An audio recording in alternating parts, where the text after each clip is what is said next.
owes it to herself, her husband, and her children to contribute her quota.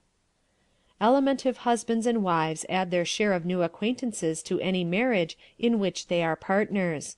The alimentive wife always enjoys having people in to dinner, and the alimentive husband enjoys bringing them. The warmth of hospitality in alimentive homes brings them more friendships than come to other types. Fat man also marries young. The fat man marries young, but for a different reason than the fat woman. The fat man, as you will note, gets a job early in life. From that time on, his services seldom go begging.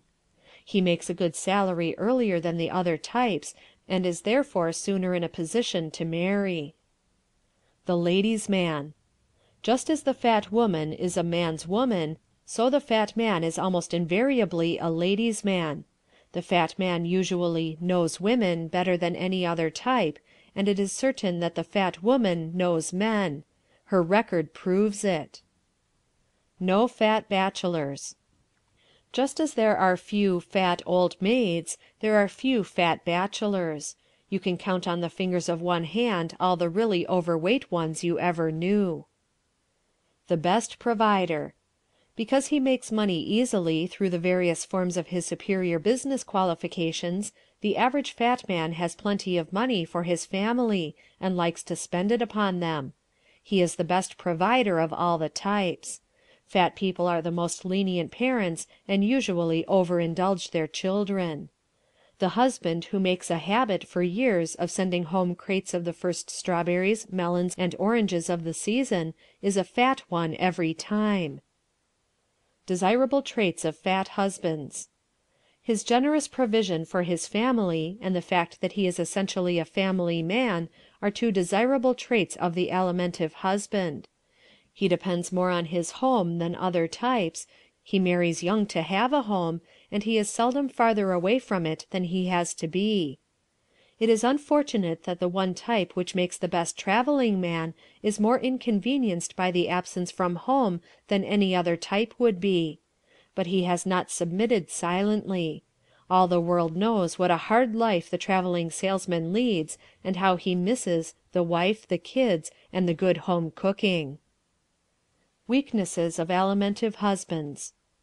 The alimentive husband has but one weakness that materially endangers his marital happiness.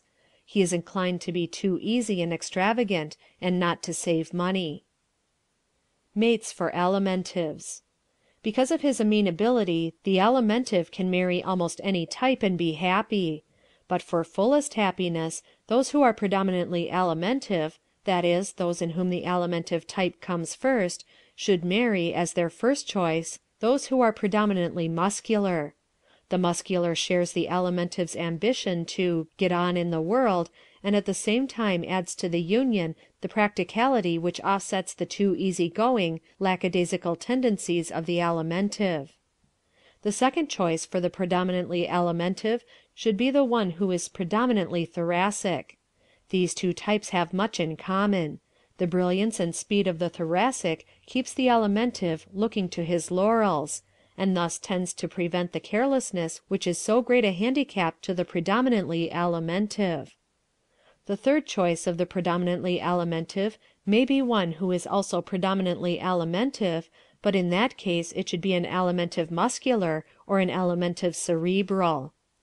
The last type the pure alimentive should ever marry is the pure cerebral. End of Part 1 of Chapter 6.